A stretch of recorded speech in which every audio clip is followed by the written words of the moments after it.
चलिए देखिएगा, अपन आज कंपनी अकाउंटिंग को आगे बढ़ाते हैं। हमने अपनी पिछली क्लासों में कंपनी का मीनिंग, कंपनी से रिलेटेड कंपनी के types, issue of share, how many types of share and issue of share, चाहे वो आप असिस्ट के बेस पे कर रहे हो या कैश के बेस पे कर रहे हो, सारी जनरल नॉर्मल एंट्री हमने कर ली है।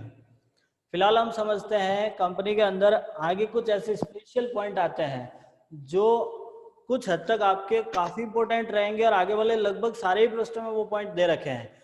ऐसे हमारे पास टोटली 4 पॉइंट हैं, उसमें से 2 आज हम डिस्कस करेंगे। पहला आता है कॉल्स इन अरियर, एक है आपका कॉल्स इन एडवांस। इसको हिंदी में बोलते हैं बकाया मांग,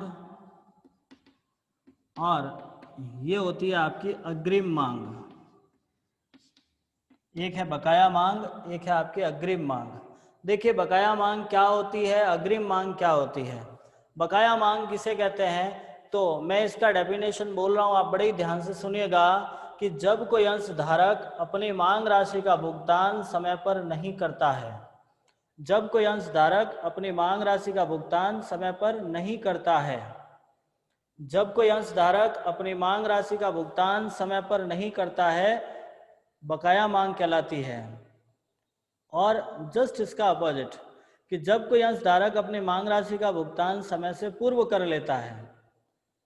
दोनों का डेफिनेशन समझना, जब कोई अंशधारक अपनी मांग राशि का भुगतान समय पर नहीं करता है उसे तो कहते हैं कॉल्स इन अरियर, और जब कोई अंशधारक अपनी मांग राशि का भुगतान समय से पूर्व कर लेता है, टाइम से पहले करता है, तो उसे कहते हैं हम कॉल्स इन एडवांस। दोनों ही आगे समझ में, पहले इनकी नॉर्मल बेसिकली मीनिंग समझिएगा। Calls in arrear and calls in advance. Calls in arrear का मतलब होता है कि जब कोई अंशधारक, कोई शेयर होल्डर आपका पैसा टाइम पर नहीं देता है। मैं कहने का मतलब जैसे आपने अलॉटमेंट ड्यू किया था, अलॉटमेंट का पैसा नहीं आया है। और कॉल्स इन एडवांस का मतलब होता है जब कोई शेयर होल्डर आपको पैसा टाइम से पहले दे देता है।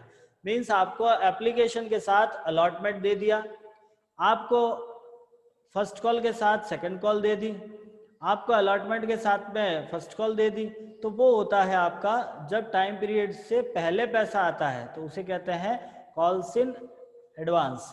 एंड टाइम पीरियड में पैसा नहीं आया है उस समय कॉल्स इन अरियर होती है। नेक्स्ट हम बात करते हैं इनकी एंट्री कैसे करते हैं। तो देखिए कॉल्स इन अरियर के लिए आपको कोई एंट्री करने की आवश्यकता नहीं है, आप उसको अलग से इसके लिए खाता नहीं भी खोलते हो तो चलता है। आप ये अमाउंट डायरेक्ट लेस हो जाता है। देखिए आपको पता होगा हमने जब शेयर इशू किया उस समय एंट्रियां करी थी। सबसे पहले आप एप्लीकेशन रिसीव करते हो, उसके बाद एप्लीकेशन ट्रांसफर होती है, अलॉटमेंट ड्यू होता है, अलॉटमेंट रिसीव होता है, फर्स्ट कॉल ड्यू होता है, फर्स्ट कॉल रिसीव होता है, सेकंड कॉल ड्यू होता है, सेकंड कॉल रिसीव होता है। ये जनरल हमने एंट्रियां समझी थी।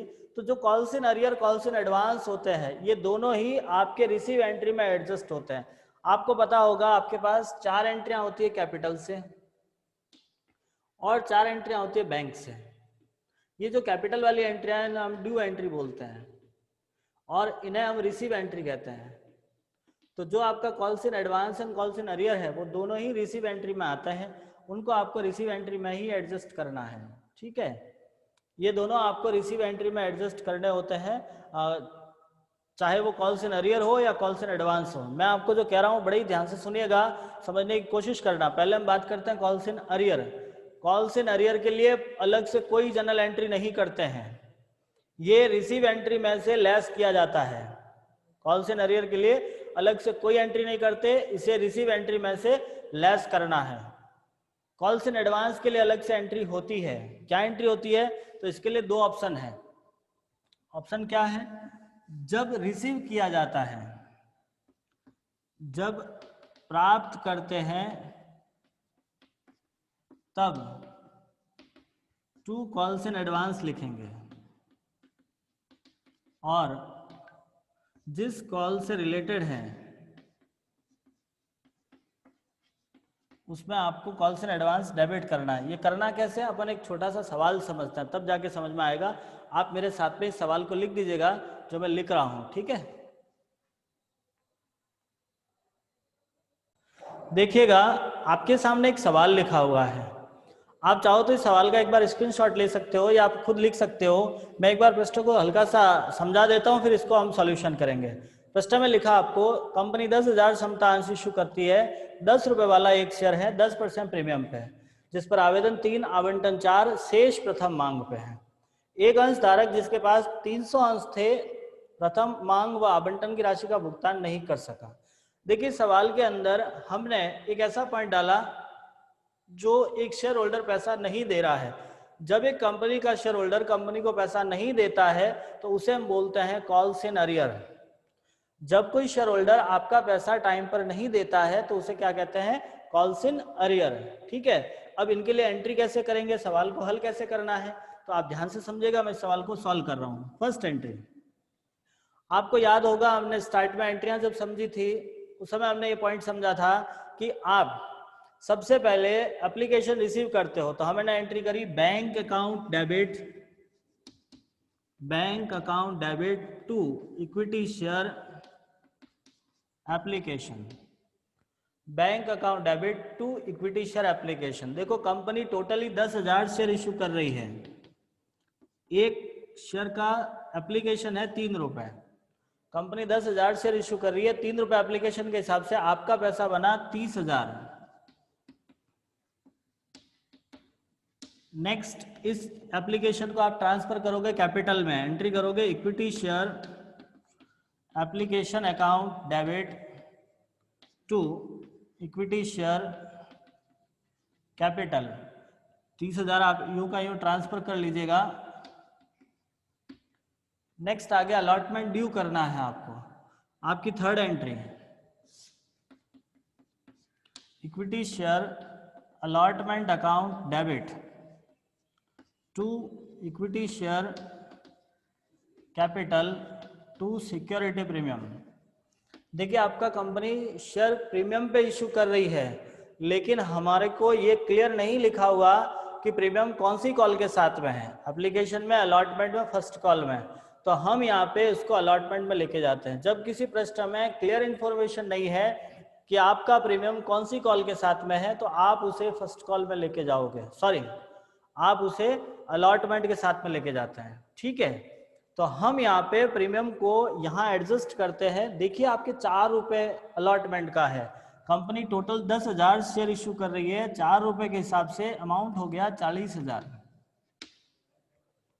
नेक्स्ट, कंपनी 10 रुपए वाला शेयर इशू कर रही है, 10% प्रीमियम है, तो ऐसे में आपका प्रीमियम हो गया 1 रुपए, क्योंकि हमने स्टार्ट में भी ये समझा था कि प्रीमियम हमेशा फेस वैल्यू पर कैलकुलेट होता है। आपकी फेस वैल्यू 10 रुपए है, 10 रुपए का 10% हो गया 1 रुपए, तो आपका प्रीमियम होता है 1 रुपए। हम यहाँ पे लिखते हैं 10,000 इंटू 1, आपके पास 10,000 रुपए प्रीमियम का पैसा आया, बाकी का पैसा होगा कैपिटल में। देखिए कंपनी अलॉटमेंट ड्यू करती है, share allotment account debit to share capital to security premium. Premium कहाँ से आया, तो वही पॉइंट कि आपकी कंपनी अपना शेयर प्रीमियम पे इशू कर रही है और हमारे इस सवाल में क्लियर लिखा हुआ नहीं है कि प्रीमियम कौन सी कॉल के साथ में है, तो हम यहाँ पे अलॉटमेंट में लेंगे। ये सारी चीज़ें हमने अपनी पिछली वीडियो में बता रखी है, कब अलॉटमेंट के साथ में लेना है, कब दूसरी कॉल में लेना है, प्रीमियम का पैसा कैसे कैलकुलेट करना है, वो सारी चीज़ें एक बार फिर देख लेते हैं। कंपनी टोटली 10,000 शेयर इशू करती है, 4 रुपये आपका अलॉटमेंट का है, तो 10,000 इंटू 4 40,000 है। 1 रुपया प्रीमियम का आया, 1 रुपया आया कहाँ से, तो 10 रुपये का एक शेयर है, 10% आपका प्रीमियम है। 10% प्रीमियम मतलब आपका 10 रुपये का 10% 1 रुपये, तो प्रीमियम का पैसा हो गया 10,000, बैलेंसिंग फिगर आ गया 30,000। अब आप यहाँ पे रिसीव कर रहे हो, रिसीव करने के लिए एंट्री होती है bank account debit to equity share allotment. आपकी एंट्री होती है bank account debit to equity share allotment.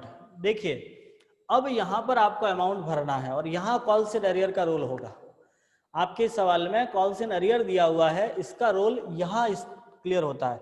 हम यहां देखते हैं कि एक अंश धारक जिसके पास 300 अंश थे, एक अंश धारक के पास 300 अंश थे, तो 300 अंश थे जिसने अलॉटमेंट और फर्स्ट कॉल नहीं दिया है। अब हम ये बात करते हैं कि आपका कॉल्स इन अरियर होगा कितना। तो मैं यहाँ लिखता हूँ कॉल्स इन अरियर। देखो 300 शेयर थे, अलॉटमेंट का कितना पैसा है 4 रुपये, तो आपके 1200 रुपये नहीं आएगा। कितना पैसा नहीं आया, अरियर का मतलब जो नहीं आया वो पैसा है। तो टोटल आपने ड्यू कितना किया था 40,000। ड्यू मतलब आपके पास आने वाला था 40,000 रुपये, उसमें से 1200 रुपये तो नहीं आएंगे।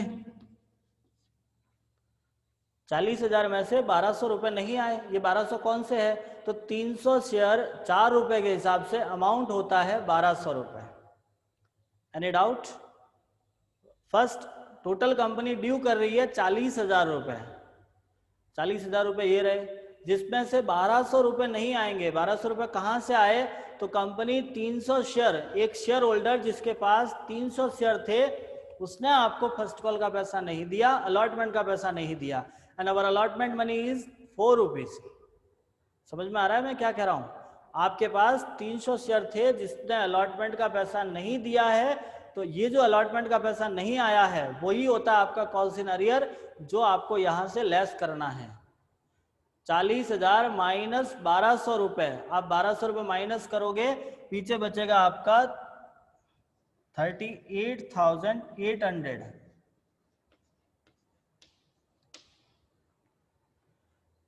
Any doubt? नेक्स्ट आप फर्स्ट कॉल ड्यू करोगे अलॉटमेंट के बाद फर्स्ट कॉल। आप इसका स्क्रीनशॉट ले लो, मैं इसको साफ करूंगा इसलिए, फिर आप अपनी नोटबुक पर लिखना इसलिए। ले लिया आप लोगों ने? चलिए नेक्स्ट आगे।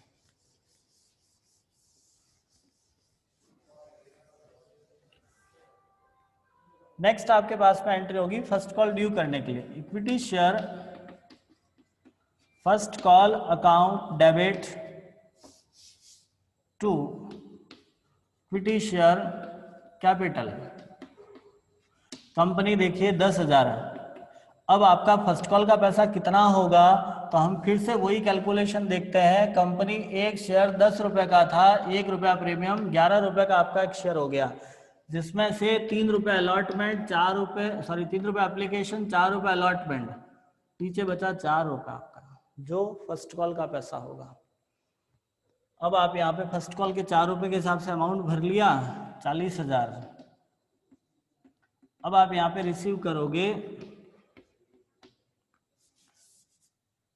Bank account debit to equity share first call. यहाँ पर भी आपके वही 300 शेयर है, 4 रुपये के हिसाब से कॉल्स इन अरियर आ गया 1200 रुपये, और 40,000 में से 1200 रुपये लेस कर दिया, अमाउंट फिलअप होगा आपका 38,800। समझ में आ गया आप लोगों को? आप मैसेज करके बता सकते हो।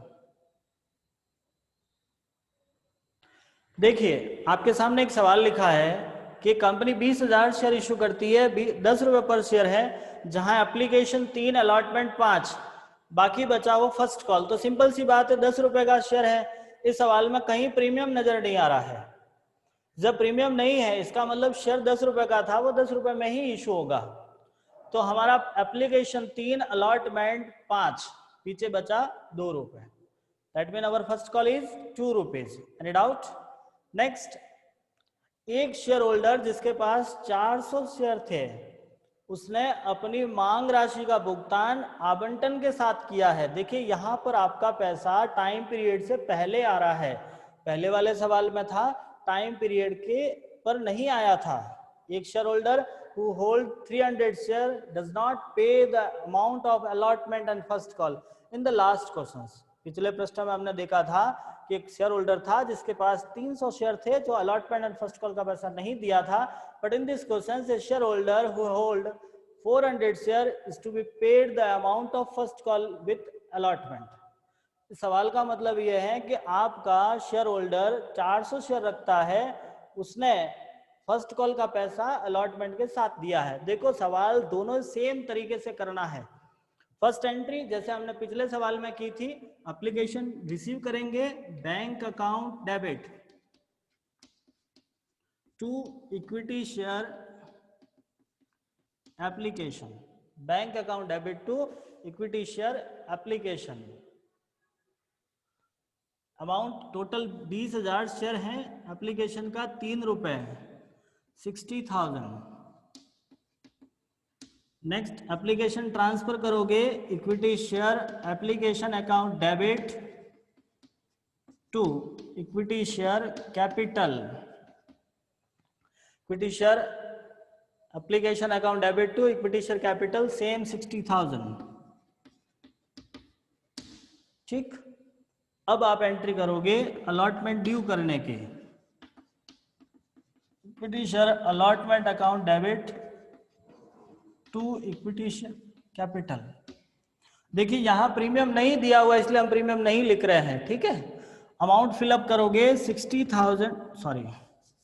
20,000 इंटू 5। अवर एप्लीकेशन के बाद allotment money is 5 rupees. So our total amount of allotment is 20,000 into 5 equals to 1 lakh. Any doubt? यदि आपको किसी प्रकार का डाउट है तो आप लिखकर भेज सकते हैं, हम आपका सॉल्यूशन कर देंगे। नेक्स्ट, अलॉटमेंट ड्यू होने के बाद अब आप रिसीव करोगे। अब ध्यान से समझना है, ये तीनों एंट्रियां समझ में आ गई आपको। अब हम रिसीव करते हैं। रिसीव एंट्री करेंगे, bank account debit to equity share allotment. अब यहां इस सवाल में देखोगे आपने फर्स्ट कॉल का पैसा अलॉटमेंट के साथ दिया है। आपका एक शेयर होल्डर फर्स्ट कॉल का पैसा अलॉटमेंट के साथ दे रहा है, तो इसे बोलते हैं कॉल्स इन एडवांस। जब कॉल्स इन एडवांस रिसीव होता है, जिस मांग के साथ रिसीव होता है वहां तो आपको करना है 2 calls in advance. 2 calls in advance. Next, जैसे ही आपका अमाउंट रिसीव हुआ, आपने एंट्री करी bank account debit to equity share allotment 2 calls in advance. ठीक है, अमाउंट कैसे फिलअप करोगे तो देखिएगा, आपका अलॉटमेंट का पैसा 1 लाख रुपए। अब इस सवाल में कहीं अरियर तो दिया हुआ नहीं है, तो आपका 1 लाख रुपए ड्यू हुआ था वो पूरा रिसीव हो गया साथ में। अब हम बात करते हैं एडवांस का। टोटल कितने शेयर एडवांस है? 400 शेयर एडवांस है। आपने अलॉटमेंट के साथ फर्स्ट कॉल रिसीव किया है, तो यहां पर ये 400 फर्स्ट कॉल के अमाउंट से मल्टीप्लाई होगा, और अपना फर्स्ट कॉल है 2 रुपए, आपका फर्स्ट कॉल है 2 रुपए। तो हम यहां पर 400 इंटू 2 से मल्टीप्लाई करते हैं, तो आपका एडवांस हो गया 800 रुपए। तो बैंक में टोटल पैसा आएगा 1,08,000 रुपए। ठीक है, नेक्स्ट फर्स्ट कॉल ड्यू करेंगे, equity share first call account debit to equity share capital. यह होगा आपका 40,000। 40,000 कहां से आया? तो वही 20,000 इंटू 2 रुपए। नेक्स्ट आप रिसीव करोगे इसे एंट्री को। रिसीव करने के लिए एंट्री करते हैं बैंक अकाउंट डेबिट। हाँ, जहां रिसीव होता है, मैं एक बार, आपने इसका स्क्रीनशॉट ले लिया होगा, और नहीं लिया है तो फटाफट ले लीजिए, मैं एंट्री साफ कर रहा हूं इसीलिए। आप इसकी एंट्री करोगे, 6 एंट्री है, bank account debit calls in advance account debit to equity share first call. तो कॉल्स इन एडवांस का एक छोटा सा कॉन्सेप्ट यही है कि जहां रिसीव करते हैं वहां क्रेडिट करना है, और जिस कॉल से रिलेटिव होता है वहां डेबिट करना है। तो आप इसका अमाउंट भरने के लिए सबसे पहले तो आप अलॉटमेंट में जितना रिसीव किया था उसको डेबिट कर लो। आपका पैसा डेबिट हो गया यहाँ 800 रुपए। ये टोटल 40,000, 40,000 में से 800 गए तो 39,200 ये एंट्रियां होती है। आई होप आपको समझ में आया होगा। यदि किसी प्रकार की समस्या है आप हमें ज़रूर इन्फॉर्म कीजिए। दोनों ही सवाल आपको नोटबुक में करने हैं और आप हमें सेंड करोगे। साथ में सिमिलर क्वेश्चंस मैं आपको अभी सेंड कर रहा हूं, आप लोग उसे ट्राई करना। सेकंड ऑप्शन आपके जो एग्ज़ाम है उसके अंदर ये टॉपिक भी आएगा, प्रयास कीजिएगा जहां तक समझ सकते हो समझने की कोशिश करना। और भी कोई प्रॉब्लम है, यदि किसी प्रकार की समस्या रहती है तो आप हमें ज़रूर बताओ, हम आपको सॉल्व करेंगे। धन्यवाद।